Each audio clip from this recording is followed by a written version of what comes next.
Hey guys, Aaron Cybertron Zeng here, and today I'm back with another episode of Road to Rank, where I climb the online VGC 17 ladder and provide live commentary as I go. My good buddy Pikachu is filling in for me today, as I am recording all of these episodes, or the next couple of episodes you'll see all on the same day or two, and that's because I'm actually headed to London for the International Championships today.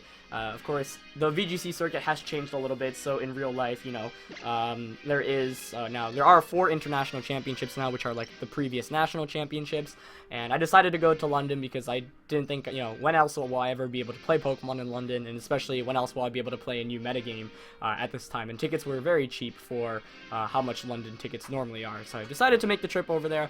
Hopefully things will go well, but I'm just looking forward to competing again, because it's been quite a while, honestly, since I've played in a tournament seriously, especially as I was commentating Nationals and Worlds last year. So hopefully that will go well. If you want to follow any live updates, Cybertron VGC on the Twitter, that's where it'll all be. But first opponent of the day is going to be Reaper Joker. Pretty high rating there too. We're almost in the 1700s, so trying to get our way there. But Reaper Joker here has got a double Tapu team with Tapu Koko and Tapu Bulu, also rocking Salamence, Aerodactyl, Oranguru, and Torkoal. So we've obviously got 4 of the 16 Pokemon actually. The 2 differences being Lilligant versus Aerodactyl and Tapu Koko versus the Drampa. So let's see what I want to do. This is pretty tricky, honestly. I think I want to go with the Trick Room option though, because my Torkoal puts in work. And I actually don't want Tapu Bulu that much, so I'm actually going to Salamence. Yeah, Salamence, Oranguru, Torkoal, Drampa. However, this is going to be tricky because my opponent, of course, can reverse Trick Room by himself, because there is the Oranguru on my opponent's side. But I do have a Mental Orb on Oranguru that hasn't come in handy at all in any of these episodes, though. So maybe I'm just going to switch that for Citrus or a Fiki Berry for healing. But I wanted the Mentor because I was running into Taunt occasionally when I was playing online with this team, so figured, you know, that covers all my bases, guarantees Trick Room up, but maybe Survivability would be a little bit better. Aerodactyl is definitely probably the most intriguing Pokemon on my opponent's team, though, and I'm curious whether that will make an appearance or not. But we're gonna get into this first game, and I hope you guys enjoy. As always, if you do, please show your support by leaving a like on the video. Would really appreciate it. As, yeah, let's see if Pikachu can put in some work. Piplup and Jolteon both did some decent job with their playing, so today Pikachu will be taking lead. So, Salamence and Oranguru coming out, as it is going to be Aerodactyl and Tapu Koko. That's okay for me to see, I think. I do get the Intimidate off immediately, which is pretty good against a physical type attacker. I will say that I am slightly concerned that there is a wide guard from Salamence, or excuse me, from Aerodactyl. And the question is whether I want to switch out right now. I don't think I do want to switch out with Salamence. I think I'm honestly just going to go for a Draco onto Aerodactyl and a Trick Room. Now, both of his Pokemon are going to be faster than mine, but I do have the Mentor Orb, so if Aerodactyl goes for a Taunt, Oranguru will be able to survive, but it's actually going to just switch out into his own Oranguru. Okay, I don't mind that too much, depending on how this plays out. Oh, U-turn coming out. So, physical Tapu Koko with the Life Orb as well. Huh, full surprise there. I don't think a Specs Draco will knock out this Oranguru, but you never know. And I'm guessing it's Torkoal coming in for my opponent's last Pokemon. Yep. Oh, if I Draco'd that Torkoal slot, we would be golden right now, because that's the one main threat my Torkoal has, really. But that's okay. So I'm gonna get this Draco off against this Oranguru. How much damage does it do? Let us see. Oof, almost picks up the knockout, but just comes a little bit close. And I set up Trick Room for my opponent, which could be a little bit bad, especially because Torkoal comes in for free. However, I do have my own Torkoal in the back. I'm going to actually just launch a Draco onto Torkoal here and protect with my Oranguru, because I'm hoping he basically knocks out my Salamence so I get a free switch into my own Torkoal. But I believe my Torkoal actually isn't min speed. Like, I found that out the other day. I thought it was min speed, but yeah, I think it might not be the case, and if that is true, this will be a little bit scary. So that's an Eruption coming out. That is so much damage to Mence, and he's just going to Instruct, yeah. But that's okay. That's what I was hoping for, to get the free switch into my Torkoal. And yep, he's just going to launch another Eruption. I could go into Drampa, actually. Yeah, actually, why don't I just go into Drampa? Wait, did I even bring Drampa? I'm pretty sure I did, right? Yes. Go me. I did it. So, with Drampa coming in, that's actually really good for me. Because I can just Hyper Voice away now. Free as Hyper Voice as ever. Not actually, but yeah, I'm gonna just Hyper Voice and Instruct here. I think my Oranguru can take an Eruption, hopefully. And Drampa's gonna outspeed Oranguru on his side, so he's not gonna be able to get a second Eruption off, which is the most important thing. But it's pretty cool. Yeah, Torkoal actually protects. Okay. That makes sense. Double protect. Okay. Also makes sense. Just to see what I'm going for. But I don't think that's going to change my play this next turn. I could have reversed Trick Room there, I guess. But that wasn't something really worth risking, I think. And Instruction's obviously going to fail here. That's a really cool animation, though. Hyper Voice. Yep, just going into a double protect. Yada yada yep. But that's not going to change my course of action here, because once again, I outspeed Oranguru, and then if I knock out Oranguru, it will be a single target Hyper Voice going into a Torkoal slot. Regardless, Drampa's bulk is pretty decent, and the main thing is denying Torkoal of 2 attacks here. I'm just kind of afraid my Oranguru might faint from an Eruption right now. That's my main concern, because I am more on the defensive spectrum than the special offensive spectrum, but I am max HP with Oranguru, so I hope that plus the special defense bulk that I've invested can come through. But we'll see here. Good double protect scout out play last turn. No switch outs here, so it is just going to be a full powered Eruption. Let's see if Oranguru can survive this. Please survive. Yes, it does survive. Okay. Perfect. So, gonna get this Hyper Voice off. That's going to be the knockout onto Oranguru. And, oh, Torkoal's going down here, too. As I crit the Oranguru. I thought maybe I crit Torkoal there, but nope. Drampa's just really strong, and I'm going to get the Berserk boost soon, too. Actually, no. Is that when I get attacked? I'm not too sure. I should check in on the mechanics on Berserk. But yeah, double Hyper Voice here. Gonna pick up the knockout. Not gonna lie though, I still am a little bit scared because now he can just stall out Trick Room. Because I believe this is the last turn of Trick Room. And that's a little bit concerning. That's actually very concerning. Yeah. Maybe I should have switched out Oranguru then, or try to reverse Trick Room. Physical base Tapu Koko and Aerodactyl.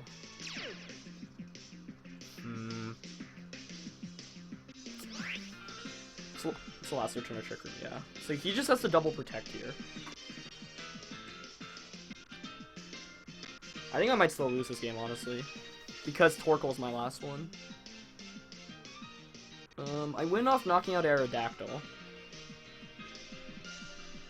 If he has double protect, you'd go for that right now. Is there anything I can do to really stop that? I have to hope, I think, here that he messes up and doesn't protect with one of the 2 Pokemon, and I have to call which one he doesn't protect with.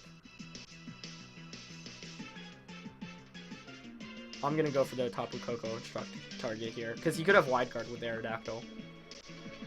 So let's see if he actually double protects. Oh, Tapu Koko's protecting. Oh, if Aerodactyl doesn't protect, I'll actually be so sad. I messed up. Oh, I had it. I had the game.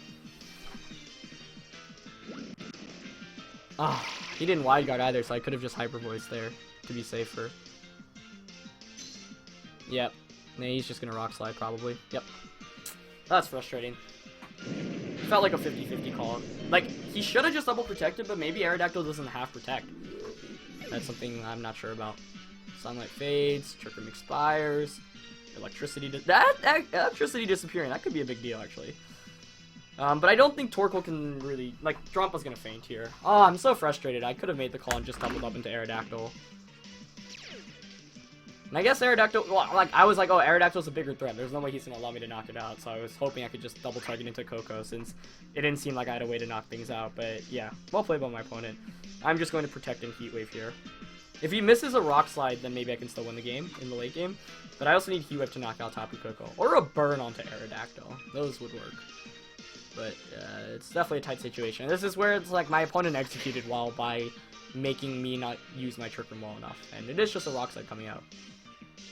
I wonder if that's Scarfed. Yeah, Torkoal hangs on.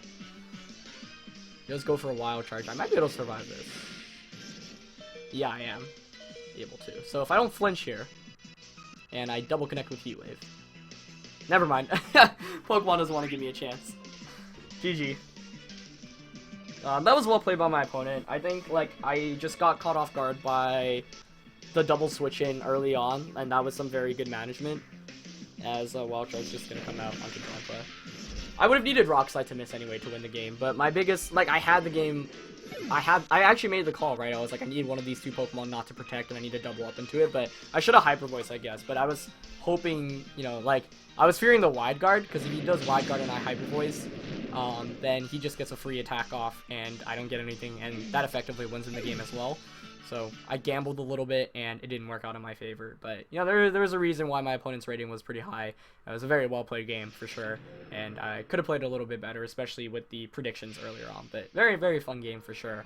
And, you know, that goes to show how Torkoal counters Trick Room, basically. Like, my opponent had his own Torkoal, brought it out, and that put in a lot of work. But, yeah, I don't know. I think maybe I should have also switched in my Torkoal for Oranguru, because Oranguru basically taking that much damage was one of the worst things. Because I needed, like, Oranguru could potentially set up Trick Room twice. And I do think I'll probably switch to Citrus Berry maybe after this game. So that's something that could have played out differently as well. But yeah, definitely very well played by my opponent.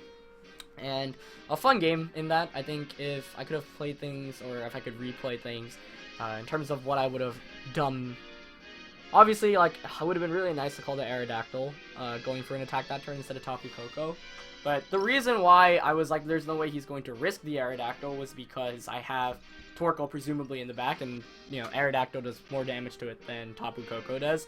So I guess I maybe should have just hoped for my opponent messing up instead of making the play I thought. And I don't know, it's weird to be in those positions sometimes, because there are positions where sometimes your opponent literally has the game won unless he chokes. And in that game, it wasn't, like, guaranteed. I'm just wondering whether Aerodactyl would protect or not.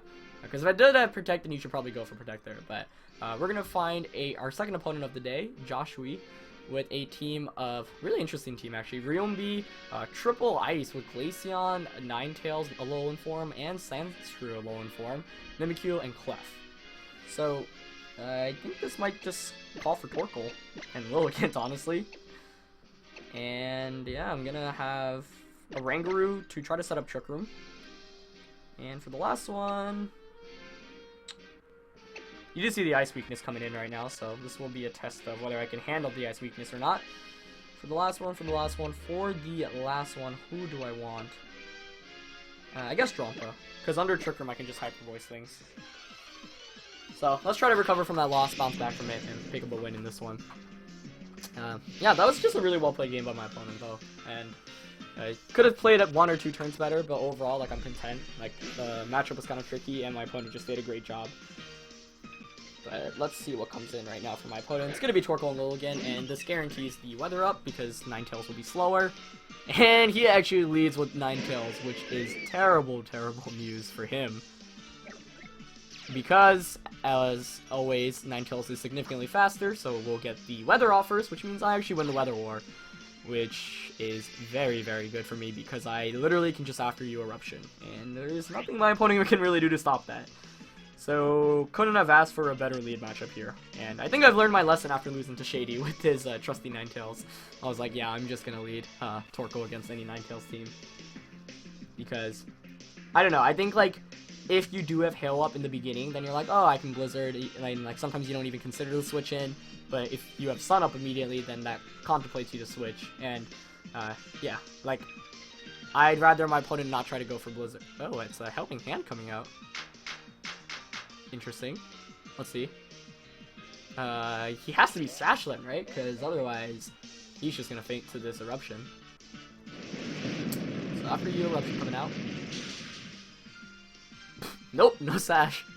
Well, which is a little bit unfortunate, for sure. And, you know, I'm pretty content with my lead matchup because that played out exactly how I was hoping for it to. A little bit too perfect, honestly. Not sure what the Helping Hand was really trying to boost there either, because presumably it would have been an Ice-type attack. Sand Slash is coming out. So, yeah, this is why Hail can struggle a little bit against Sun teams. But I'm just going to after you Eruption here because there's nothing Mimikyu can do to stop Torkoal. And this is a pretty clean example, I would say, of teams that are, you know, slightly weak to Torkoal Lilligant. So, yeah, I think if anything, my opponent would have maybe wanted to contemplate not leading with Ninetales, like, because if you bring in Ninetales and you switch it in, at least you win the Weather War, and that does mean that your Sand Slash, for example, gets the speed boost, and that could at least make a difference. Although 3 Ice types against the Torkoal, like, damage output's already pretty bad, and yeah, Sand Slash just faints there. Gonna blow away Mimikyu's Disguise. I'll see what Mimikyu goes for here. As Sand Slash, yeah. 3 KOs, 2 turns, Torkoal. Nice job. It's actually gonna be a Z move here, so you gotta wonder whether it's Z Splash or Never Ending Nightmare, the ghost type attack. I think this one's Z Splash though, if I, yeah, remember its animation correctly. I love that they actually made that a thing. That's really funny. Yeah, I'm just gonna after you Eruption again. I mean, I guess you could have Shadow Sneak. I don't think Shadow Sneak, even with the +3 boost, knocks me out though. And I've still got 4 Pokemon, so just kind of playing things out right now. But I do want to try out a Mimikyu, and he does have Shadow Sneak, yep, okay. But targets down Lilligant instead. That's not a Pokemon you want to target down. And I'm actually kind of shocked. It did a lot less than I thought. I thought it would bring me down to my focus size for sure, but I guess that's a testament to Mimikyu's somewhat average attack stat. So, this is a knockout onto Mimikyu and a win for us, and I'm probably just going to play a 3rd game since this one's been pretty short. But yeah, that kind of highlights the power of Lilligant and Torkoal. You've got to be careful of it, and yeah, my opponent just didn't have a game plan from turn 1, and yeah, that's the thing about like VGC. Like, you really have to be able to execute against any team, even if it catches you off guard. And I think that's a troublesome thing about running you know, such a dedicated hail team as my opponent. It's just triple ice, so it's triple weak to fire, which is why like I wasn't too worried about the ice weakness with this team when I constructed it. But obviously we've seen it come into play a little bit here and there. So, just going to look for another game. And, yeah, we're almost at the 1700s mark. It's been a little bit up and down. And I have been playing a couple games off screen as well. But, hopefully we hit that mark. And then, yeah, I'd love to feature my London team once I'm back from that event as well. So, just going to look for our next opponent of today's episode. So, you guys do get 3 games. A lot of these VGC 17 games are feeling relatively fast-paced. Like, I remember in previous years of Road to Rank, like, it was rare to really get 3 episodes ever in a match. But of course, it is earlier on in the season. We are on like the mid-1600s on the ladder right now. So I'm sure once we, hopefully get into the 1700s and low 1800s, if we do push it there, then games will probably be a little bit more long and drawn out. But sometimes you do run into games that just go really quickly, even against high-level players. And yeah, it's pretty interesting to me to see. Because everyone's like, oh, VGC 17 gonna be super bulky format. It's gonna be just like 2012, 2013. But we have had some very high octane, high offense games. Part of it is definitely the nature of the teams, though, especially the team that I'm using. So we're gonna find stats from Mexico with a rating of 1562. So see if we can pick up 3 wins in today's episode. Stats rocking a team of double Tapu with Tapu Koko, Tapu Lele, Alola Marowak, Gyarados, Garchomp, and Celesteela. One of the most kind of standard cores I've seen running around thus far. And Lilligant Torkoal is typically a pretty good answer against this, honestly. And part of it is because of the HP Ice threat from Lilligant, I think. I love Salamence in the back against this composition, and maybe a Rangaroo is the way to go here. Because then it gives me the Trick Room option as well. Actually, I like Bulu. Yeah. I feel like that's the kind of core that I go with against the opposing team comps, but the scary thing about going up against teams such as my opponents in this one is, like, part of it does kind of come down to maybe hitting a Sleep Powder in the early game. And I do not like relying on 75% accuracy. But yeah, I do want to bring Tapu Bulu because it does mean that I have a counter to the terrain, especially Psychic terrain, because that Psychic type attack damage increase is a big deal, especially when you're using Torkoal, which has a kind of mediocre special defense stat. But with no opposing weather on my opponent's team, like Lilligant Torkoal, I think exerts a lot of pressure, as we just saw from that last match. So, we'll see how well this goes. But other than that, yeah, like Celesteela I'm not too worried about with this team, especially with the Salamence, which can just Fire Blast it to Oblivion. Garchomp, Gyarados, I've got Salamence, which can just Draco Meteor and can Intimidate to make sure they can't one-hit KO me. The Tabus are normally what I'm concerned of, but that is why I'm going with the Torkoal Lilligant lead. I think it's likely we see something like Garchomp Gyarados or Gyarados Marowak or whatever just to counter the Lilligant Torkoal lead. So, I wouldn't be too surprised to see that, but I'm still okay with it because it's a free switching, not a free switching, but it allows me to bring in my Salamence, basically. So let's see what comes out right now. As it is going to be Torkoal and Lilligant, trusty best friends coming out. And it's going to be Tapu Koko and Gyarados. Okay. So I don't mind this too much, I think. Because honestly, I just want to after you Eruption, to be quite honest with you. Yeah, Intimidate doesn't matter at all here. He could Protect. I could also Protect Sleep Powder, but I'd rather just Eruption, honestly. Oops. Yeah. Let me think this fully through. Tapu Koko could Protect, and he could Dragon Dance for Waterfall Torkoal. So I could Protect Torkoal and just go for a Sleep Powder into Gyarados.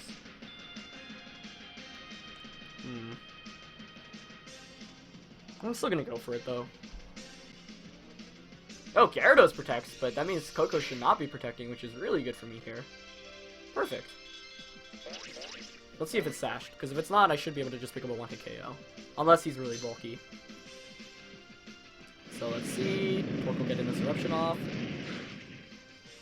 Clean knockout. Excellent. So that's even better for me. Cannot complain about that turn at all. He might have been anticipating a Protect Sleep Powder play, which is why I didn't go for it, and I figured, okay, worst case, he protects Tapu Koko, gets a Waterfall off, but that doesn't do too much damage, and after you Heat Wave, probably still knocks him out. It's going to be Celesteela coming in, though, which indicates to me he's probably going to go for a Wide Guard. I'm still, however, going to Eruption, and I'm going to Sleep Powder Celesteela, because if he does have Wide Guard, then after this turn, if I do hit the Sleep Powder, as he does go for it, then he can't Wide Guard next turn, which means a guaranteed knockout onto that slot. Nice, and I hit Sleep Powder. Perfect. So I was willing to risk Eruption because what is Celesteela and Gyarados going to do offensively against me right now? The answer is not very much. Gyarados does have the Dragon Dance, which is a slight concern. But, yeah, now I can just after you Eruption again. And I've got the Sleep Powder potential still from my Logant. So this is playing out perfectly. Gyarados at +1, a little bit scary, but I've still got the Sun Up, and I've got Intimidate from Salamence in the back still, so not the biggest of concerns. And I brought Tapu Bulu for a reason, too, specifically against Gyarados, because, like, my Tapu Bulu is very, very, very, very defensive. Like, it actually doesn't, I don't even think have attack EVs. I trained it mainly in HP and defense, and so as a result, like, it can Horn Leech and just basically win off recovery. So Celesteela is going to pull out the smart switch here, which I agree with, into Marowak, probably the best Pokemon to switch into. Given that at least does resist it. And I love Alola Marowak's form, like, it just looks really cool. But, you know, it's not like Alola Marowak likes taking Eruptions, and it's still going to do at least 50% here. Yep, right around the money. Oh, and it's actually going to be the Water Z move coming in here for my opponent, I think, which is a good move for sure to have. We've seen Protect, Waterfall, and Dragon Dance, so the fourth move I would think is maybe Ice Fang. I don't even know if Hydro Vortex knocks me out, but he is at +1. Let's see. I feel like I'll be able to survive, but maybe I have too much faith in Torkoal. With the +1 boost and stab. Yep, I'm actually able to hang on. That is excellent. I can't just after you Heat Wave here. I think I'm gonna Heat Wave Sleep Powder though. I still have a couple turns of Sun, so I want to take advantage of that. Gyarados is going to go for the Protect. That's not too much of a surprise. But that's fine because I get the free switching into Salamence, which is what I was hoping for. However, I still have to keep in mind there is a Celesteela in the back. And he actually goes for the Flare Blitz. Is he targeting down Logan? Oh, that's perfect for me. Yeah. The reason why that's perfect is because that means he's getting knocked out here with Marowak. Because as long as I hit this Heat Wave, which would be great. Please hit this Heat Wave. Nice. So, why this is great is because Celesteela hasn't taken a turn of sleep yet, and with Marowak fainting here, I can just after you Heat Wave again next turn, and I believe this is the last turn of Sun, so it is played out perfectly. So if I hit this Heat Wave, it's 100% game over. Although I suppose maybe Celesteela can be easy to survive. Heat Wave? Let's see, just to double check. Yep, it is the last turn of everything right now. But with Marowak down, I feel a lot more comfortable because I've got Salamence and Tapu Bulu in the back. So I think I can close it out even if I miss this Heat Wave. But it would be very, very nice to hit right now. And Gyarados having the Water Z Crystal also obviously means it doesn't have any means of recovery. I guess he could have... Does Gyarados even get any recovery move? Like, given the moveset Waterfall, Dragon Dance, Protect, I would think Ice Fang's the last one. Maybe, like, Crunch. But, yeah, I feel pretty good about my position right now. And if I hit the Heat Wave on Celesteela from the After You, then I'll just win the game. He does go for the double protect, and Celesteela is going to take its first turn of sleep. And that's why it was really good I was able to put it to... Oh, yeah. So After You fails there because Torkoal's going next anyway, and nothing else can move. But basically, there's no Pokemon in between that's attacking. And Celesteela actually does manage to hang on there. Okay. So that's what I was wondering about. He is going to be able to heal back a little bit from lefties as well. And Electric Terrain all disappears, so it all goes away.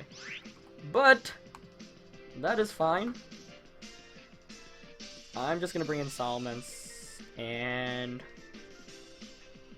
do I want to switch? Yeah, Tapu Bulu can come in at this point. So I'm actually pulling the double switch because Lilligant, Torkoal. I guess it's a little bit risky. I don't know. I'm not sure if there's any way my opponent can like. I guess if he Ice Fang heavy slams and like double crits, then that could be bad. So maybe I should have just sacrificed my Pokemon. But I really wanted the Intimidate boost, because if he doesn't wake up here, then I can also just start shuffling in Intimidates. I don't know what the Celesteela's last attack is, or what any of its attacks are other than Wide Guard. But he just goes for Waterfall. Okay. Perfect. And that's going to hit Tapu Bulu. I'm going to heal back everything from this turn. And Celesteela stays fast asleep, which is also great. So that should wrap up the game. Because now what I can do, as Bulu will heal back everything, is Flamethrower Celesteela and just Horn Leech Gyarados. I don't think an Ice Fang could even knock out Salamence at neutral.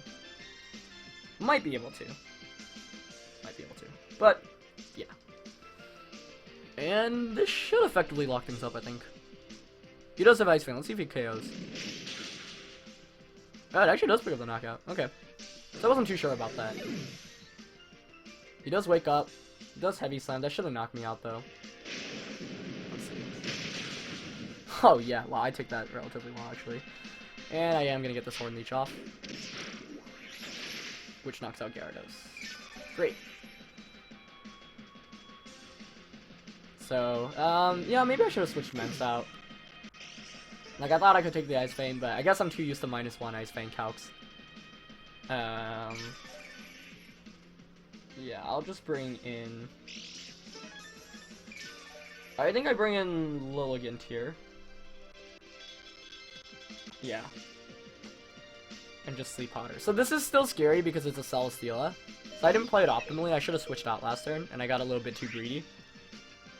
But if I hit Sleep Powder, then it's also just over outright. But I'm gonna Sleep Powder and Stone Edge here. It's probably gonna protect. Oh, not even. And I do connect with Sleep Powder, so that's probably game. I don't think there was too much you could have done here, though. Like, even if I missed that, you just Heavy Slam and attack. And I've got Torkoal and Bulu, and like 2v1 just exerts a lot of pressure. And yeah, you see how much Stone Edge there's there. It's actually a 2-hit KO. I wonder if Hammer Arm probably does... well, I guess he's Grass and... or no, sorry, Flying and Steel. Yeah. And Tapu Bulu just heals so much from all the recovery.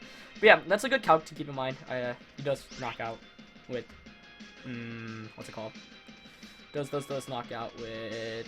I'm gonna Wood Hammer here. He does knock out with Ice Fang, so my play would have been a switch out because that was a very obvious play, and Salamence just wins the game once you get another Intimidate off. As HPS actually doesn't knock out the Celesteela, but it does stay asleep. But yeah, nothing he could have really done there. Wood Hammer will come out, and we'll pick up the knockout. And we'll pick up the win for us. Although, the last HP bar moved slightly slowly. So, that's going to be a knockout, and very, very, you know, it was definitely a really scary game, especially because the team comp that my opponent has. That's like one of the most common team compositions running around.